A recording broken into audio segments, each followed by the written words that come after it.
hermanos, y sean todos bienvenidos a este culto familiar vespertino. Escuchemos con actitud de oración el preludio a cargo del maestro Rafael Pimentel.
Puestos de pie, entonemos todos juntos el himno número 475, Este es el día.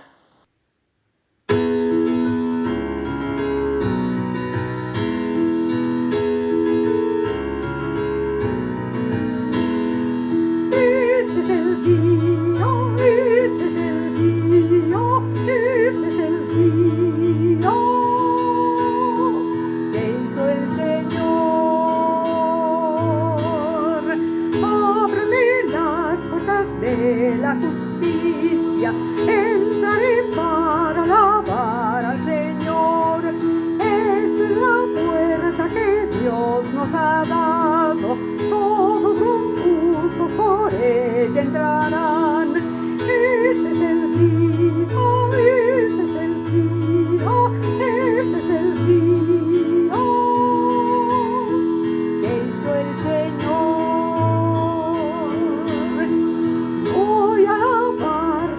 Que me has oído y porque fuiste mi gran salvación.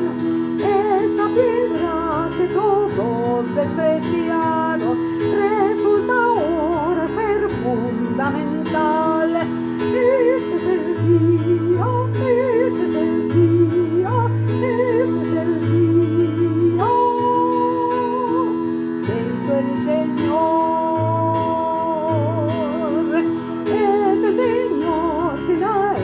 Todo esto, qué maravilla poder verlo hoy. Este es el día que el Señor ha hecho, con alegría gocemos en él. Este es el día, este es el día, este es el día que hizo el Señor.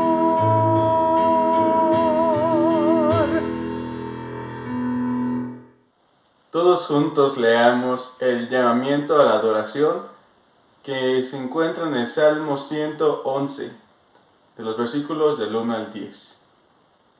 Dios cuida de su pueblo. Aleluya. Alabaré a Jehová con todo el corazón en la compañía y congregación de los rectos. Grandes son las obras de Jehová, buscadas de todos los que las quieren. Gloria y hermosura es su obra, y su justicia permanece para siempre. Ha hecho memorables sus maravillas. Clemente y misericordioso es Jehová. Ha dado alimento a los que le temen.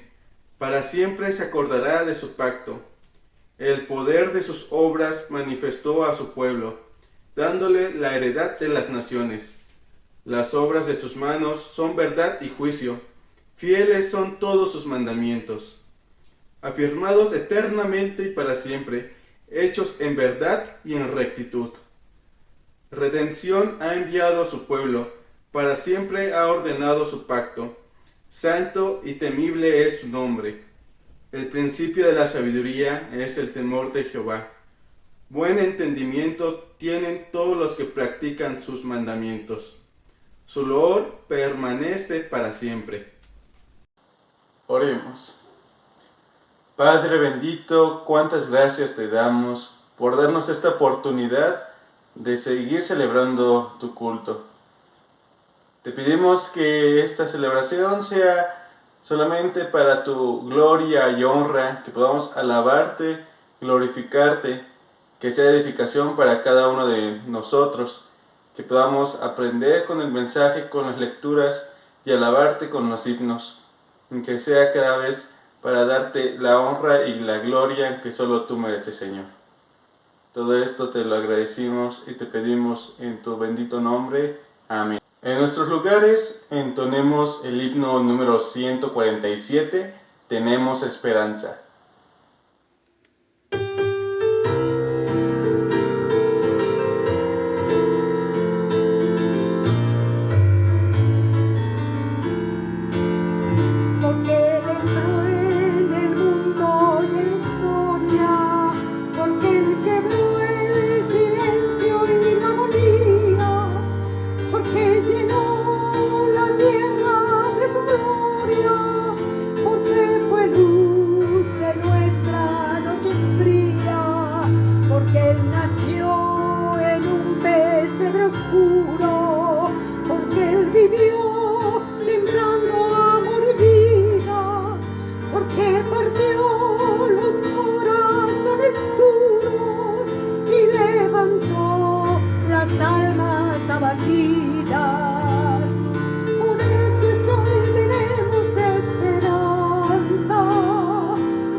confianza el porvenir en esta tierra mía. Por eso es que hoy tenemos esperanza, por eso es que hoy luchamos con porfía, por eso es que hoy miramos con confianza el porvenir.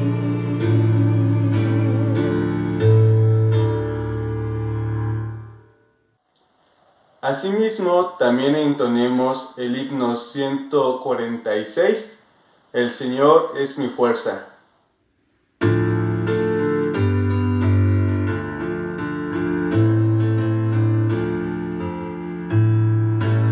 El Señor es mi fuerza, mi roca y salvación. El Señor es mi fuerza, mi roca y salvación.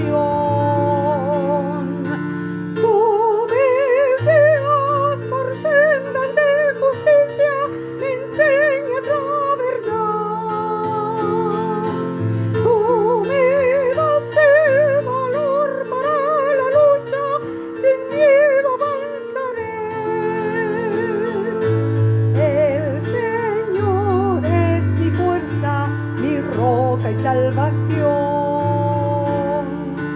El Señor es mi fuerza, mi roca y salvación. Iluminas las sombras de mi vida, al mundo das la luz. Aunque pase por valles de tinieblas, yo nunca temeré. El Señor es mi fuerza, mi roca y salvación.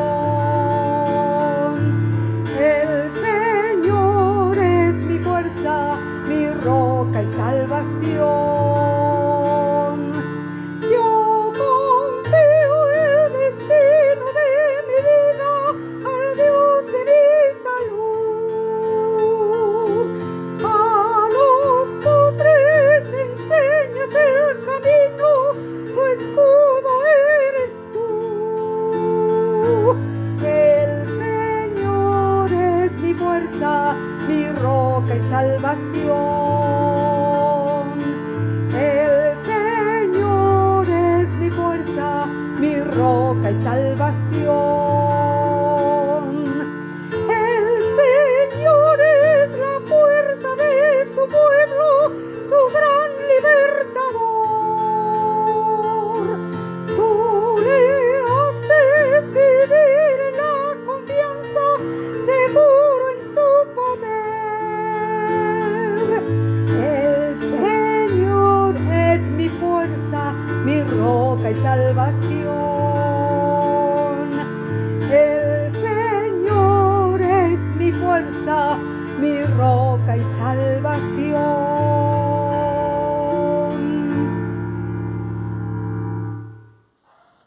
Escuchemos con atención la lectura bíblica que se encuentra en el Evangelio de Marcos, capítulo 11, de los versículos 15 al 19.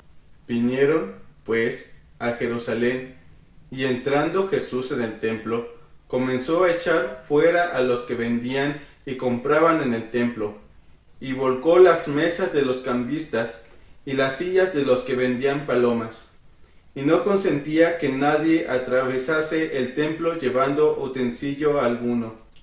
Y les enseñaba diciendo: ¿no está escrito: mi casa será llamada casa de oración para todas las naciones? Mas vosotros la habéis hecho cueva de ladrones. Y lo oyeron los escribas y los principales sacerdotes, y buscaban cómo matarle, porque le tenían miedo, por cuanto todo el pueblo estaba admirado de su doctrina. Pero al llegar la noche, Jesús salió de la ciudad. Es el tiempo de la oración a cargo del pastor Pedro Arcos. Buenas tardes, mis queridos hermanos. Vamos a tener un momento de oración. Sabemos que hay mucha necesidad. Vamos a orar por nuestro gobierno, por nuestro país, por nuestra iglesia. Y en ese orden, mis queridos hermanos, vamos a orar. Dice la Biblia, orad sin cesar. Quiere decir que tenemos que orar todo el tiempo. Bendito Padre Celestial, alabamos y glorificamos tu nombre. Porque tú eres nuestro Dios, nuestro Salvador, al único que merece la alabanza y la adoración. Dice tu palabra, orad sin cesar. Nos acercamos delante de ti en esta tarde, depositando todas nuestras necesidades en el hueco de tu mano, sabiendo, Señor, que tú vas a contestar conforme sea tu divina voluntad.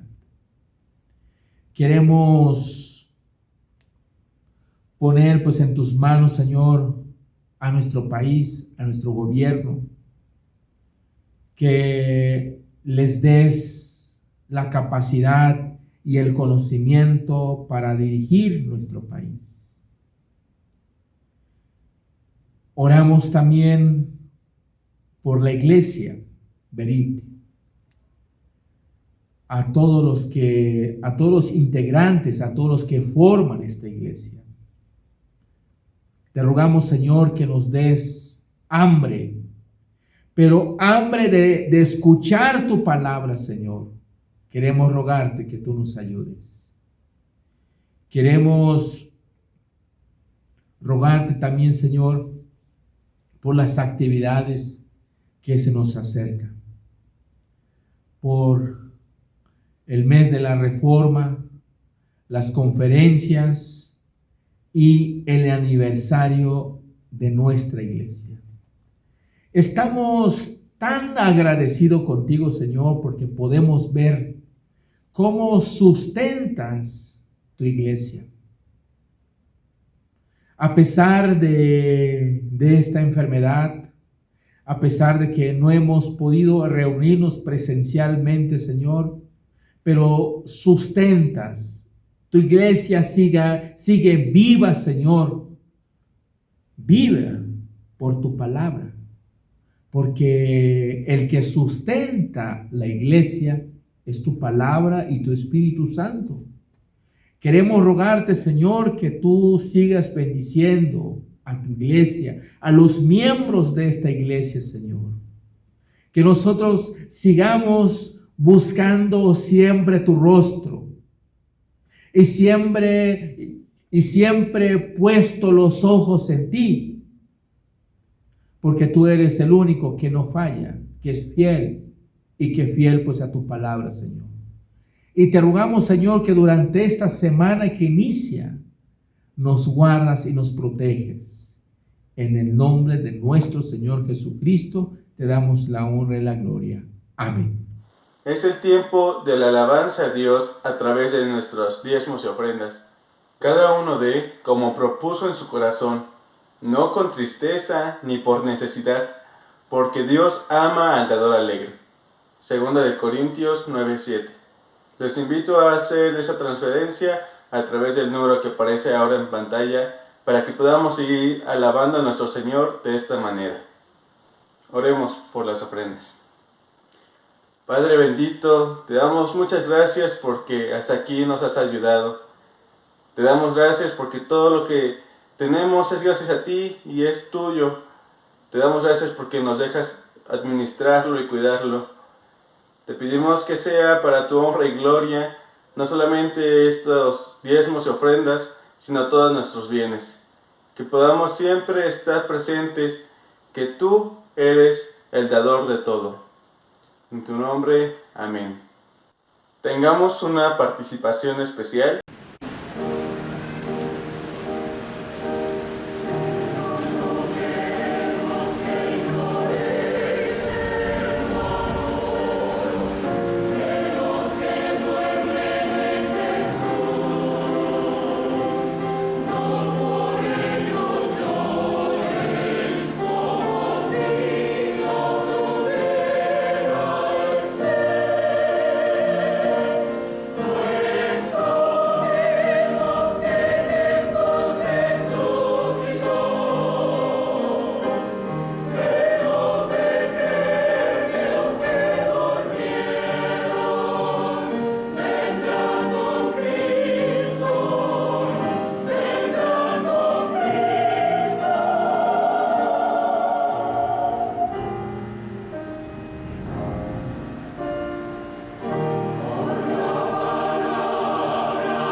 enseguida el sermón a cargo del pastor Pedro Arcos. Muy buenas tardes, mis queridos hermanos y amigos. Vamos a seguir luchando con nuestro texto bíblico, pues que estamos estudiando el Evangelio de Juan. Busquen en sus Biblias, mis queridos hermanos y amigos, en el Evangelio de Juan capítulo 2. Vamos a darle lectura desde los versículos 13 al 25, aunque nuestra exposición está dividida en dos partes, el versículo 13 al 17, pero vamos a estudiar toda esta estrofa. Voy a darle lectura, mis queridos hermanos. Estaba cerca la Pascua de los judíos y subió Jesús a Jerusalén. Y halló en el templo a los que vendían bueyes, ovejas y palomas, y a los cambistas allí sentados. Y haciendo un azote de cuerdas, echó fuera del templo a todos, y las ovejas y los bueyes. Esparció las monedas de los cambistas y volcó las mesas. Y dijo a los que vendían palomas: quitad desde aquí esto, y no hagáis de la casa de mi padre casa de mercado. Entonces se acordaron sus discípulos que está escrito: el celo de tu casa me consume. Y los judíos respondieron, le dijeron: ¿qué señal nos muestras ya que haces esto? Respondió Jesús, les dijo: destruid este templo, en 3 días lo levantaré. Dijeron luego los judíos: en 46 años fue edificado este templo, ¿tú en 3 días lo levantarás? Mas él hablaba del templo de su cuerpo. Por tanto, cuando resucitó entre los muertos, sus discípulos se acordaron que había dicho esto y creyeron la escritura y la palabra que Jesús había dicho. Estando en Jerusalén en la fiesta de la Pascua, muchos creyeron en su nombre, viendo las señales que hacía, pero Jesús mismo no se fiaba de ellos porque conocía a todos. Y no tenía necesidad de que nadie le diese testimonio del hombre, pues él sabía lo que había en el hombre. Vamos a orar, mis hermanos. Señor Jesús, te alabamos y glorificamos tu nombre. Tú eres el único Rey que merece la alabanza y la adoración. Queremos ponerte pues en tus manos, Señor Jesús, por la palabra que vamos a estudiar en esta tarde. Te rogamos, Señor Jesús, lo que voy a comunicar, pues que venga de tu voz, de tu palabra. Y que me ayudes a transmitir, a comunicar pues tu palabra. Sabemos pues que tu palabra es difícil de entenderlo, Señor, pero necesitamos pues que tu Espíritu Santo nos dirija, nos capacita y nos dé el entendimiento. En el nombre de nuestro Señor Jesucristo te damos la honra y la gloria. Amén. Seguimos estudiando el Evangelio de Juan. Hace 8 días estuvimos estudiando de la boda que se llevó a cabo en Canaán, donde en esa boda, o donde se llevó a cabo pues esa boda, se acabó el vino.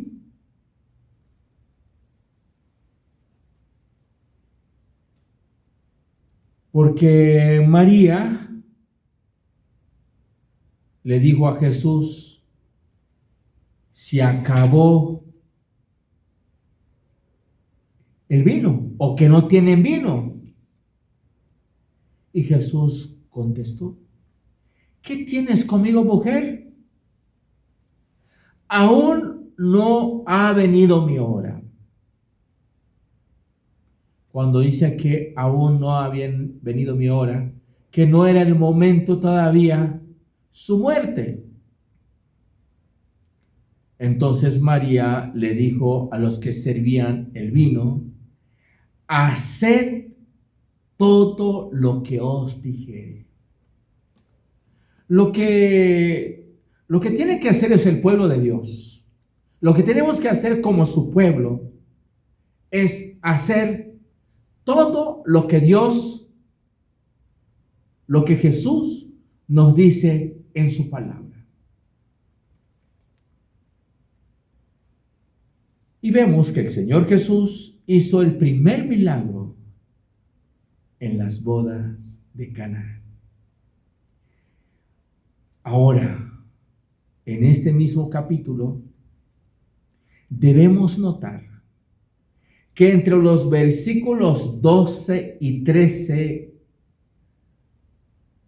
del capítulo 2 del Evangelio de Juan, hay un cambio de tiempo, hay un cambio de tema, localidad y ambiente. Esto nos comunica que también es una nueva sesión en el desarrollo del relato que nos presenta el evangelista Juan en su informe sobre el ministerio de Jesús. Desde el inicio de nuestro sermón hablamos que había un tema de todo el libro: ¿quién es Jesús? Pero también tenía una estructura el libro. Tiene 3 estructuras. Número 1 es la preparación de los discípulos para su ministerio. Número 2, la revelación de la naturaleza de la oposición a su ministerio. Porque durante todo su ministerio de nuestro Señor Jesucristo, siempre hubo oposición por parte de los religiosos y de Satanás mismo. Y la tercera estructura, una plena identificación de Jesús, como dijimos, el Cordero de Dios. He aquí el Cordero de Dios. Pero también dijimos que el libro de Juan tiene un propósito, que creyendo en Jesús tenemos vida eterna. En la parte del Evangelio que hoy estudiamos, los 3 propósitos, o sea, las 3 estructuras del Evangelio de Juan están claramente involucrados, integrados en este Evangelio de Juan, capítulo 2, 13 al 17. Dice aquí en el versículo 13: estaba cerca la Pascua de los judíos y subió Jesús a Jerusalén. Todo varón judío de 12 años de edad en adelante debe asistir a la Pascua en Jerusalén. La Pascua era la fiesta que se celebraba para conmemorar la liberación del pueblo de Israel de la esclavitud en Egipto. Por eso dice nuestra Biblia: estaba cerca la Pascua de los judíos. Jesús con sus discípulos fueron a Jerusalén, porque dice aquí: y estaba cerca la Pascua de los judíos y subió Jesús a Jerusalén. Quiere decir que Jesús y con sus discípulos fueron a Jerusalén, porque todo judío tiene que subir pues a Jerusalén para conmemorar lo que Dios había hecho con su pueblo. Pero vemos que Jesús y sus discípulos, y lo primero que fueron a ver fue el templo. Seguramente igual que todos los que visitaban a Jerusalén en aquel entonces hasta el día de hoy, fueron a ver al templo. Porque seguramente la estructura, la arquitectura, la belleza del templo, seguramente es impresionante. Por supuesto, todos ellos habían estado en el templo antes. La Biblia nos afirma que Jesús a los 12 años ya había estado en el templo. Seguramente nos ha de recordar que cuando Jesús aparentemente se había perdido, cuando José y María andaban buscando desesperadamente, Jesús y sus discípulos, lo que vieron ahora entonces, no era nada nuevo. Ya estaban acostumbrados a ver este tipo de cosas, a este escenario. Seguramente el Señor Jesús y sus discípulos se pusieron tristes, porque al ver el templo, porque la Biblia nos dice, y va a explicar lo que había en el templo, pero dice, pero seguramente Jesús y los discípulos estaban tristes, pero lo aceptaron como normal. Especialmente en tiempos de Pascua, cuando llegaba mucha gente de otros lugares. Los que trabajaban en el templo se aprovechaban de las multitudes que lo visitaban para hacer negocio con ellos. Entonces, porque cuando se celebraba la Pascua, había gente que vivía lejos, iban caminando y subían, y pues seguramente la gente pues van a consumir algo allá. Y los que cuidan el templo pues se aprovechaban para explotar a las personas. Pero dice aquí en el versículo 14, aquí está el problema. Y halló en el templo a los que vendían bueyes, ovejas y palomas, y a los cambistas allí sentados. Muchos de los que visitaban a Jerusalén venían de bastante lejos, viajaban a pie. Y seguramente no querían cargar con sus animales para el sacrificio en el viaje. Imagínense, venían de kilómetros, porque cada judío, pues cada familia tiene que ofrecer sacrificio a Jehová, porque celebrábamos la Pascua. Ya había mencionado que la Pascua era una conmemoración cómo Dios había liberado a su pueblo de Israel en Egipto. Entonces, todos los judíos subían a Jerusalén, porque estaba el templo allí. El templo era símbolo de la presencia de Dios, y la gente venía cargando con su animal. Entonces, lo que hacía la gente, les parecía mejor comprar las ovejas llegando ya a Jerusalén. Y además los animales tenían que pasar una inspección, examen, antes de ser aceptado para el sacrificio, porque la Biblia nos dice cómo debe ser el sacrificio. Tiene que ser sin defecto. Los mismos sacerdotes que hacían la inspección son los que estaban ofreciendo los animales en venta, que seguramente pasaba la inspección. Quizá los precios de los animales eran un poco más altos que el precio de los animales en el mercado, pero la gente que los compraba tenía la plena confianza de que ya habían pasado el examen, la inspección, pues no se podía estar seguro con animales ajenos.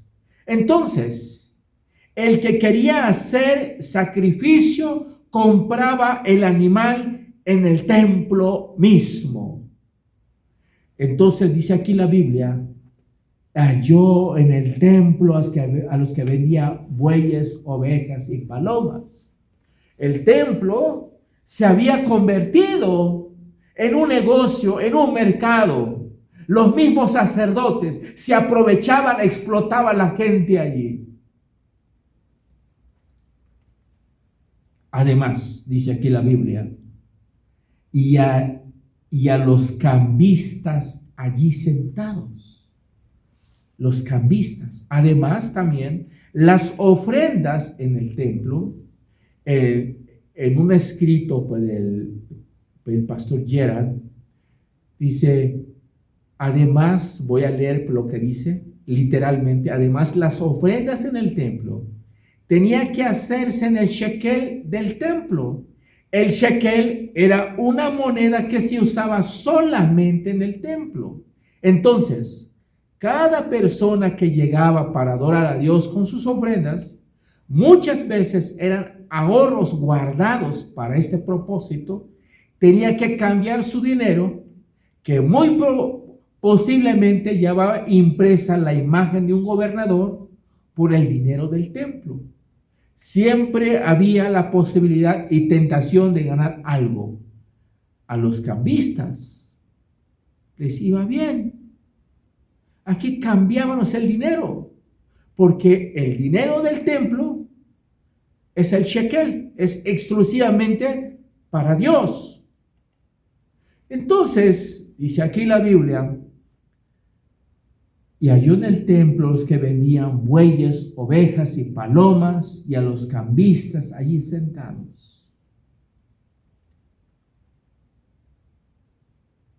Cuando Jesús vio eso, como el templo se había convertido en un negocio, dice, haciendo un azote de cuerdas. Seguramente el Señor no batalló para encontrar cuerdas, porque llevaban pues sus ovejas pues una cuerda. Entonces dice, haciendo un azote de cuerdas, echó fuera del templo a todos, a las ovejas y los bueyes, esparció las monedas de los cambistas y volcó las mesas. Notamos en esta parte, mis queridos hermanos, ¿cómo reaccionó el Señor Jesús? Limpió el templo, purificó el templo. Y nadie se atrevió a decirle algo al Señor Jesús. Porque Jesús es el Hijo de Dios, tiene la autoridad. Entonces, es lo que hizo Jesús. Corrió, los echó afuera. Todos aquellos que vendían en el templo ovejas y bueyes, esparció las monedas y volcó las mesas.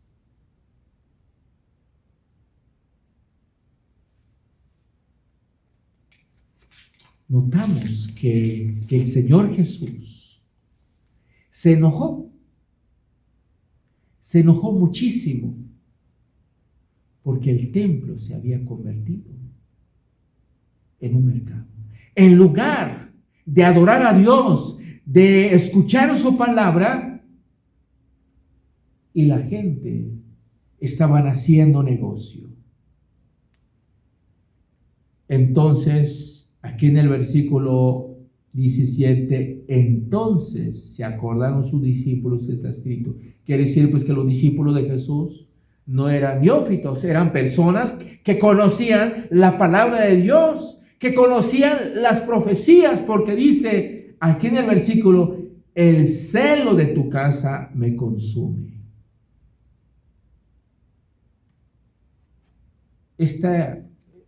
Juan reporta que los discípulos interpretaron este acto de Jesús con referencia al Salmo 69:9, que seguramente sabían bien.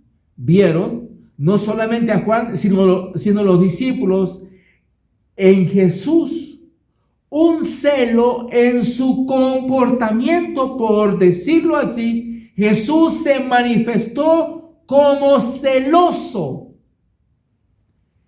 Esta es una de las importantes diferencias entre la descripción de Juan y el relato en los evangelios sinópticos. El Señor le dio celo, le dio coraje que su casa, que la casa de Dios se habían pervertido.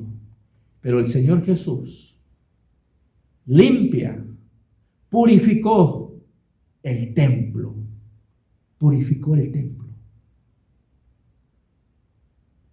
Y eso es lo que hizo Jesús.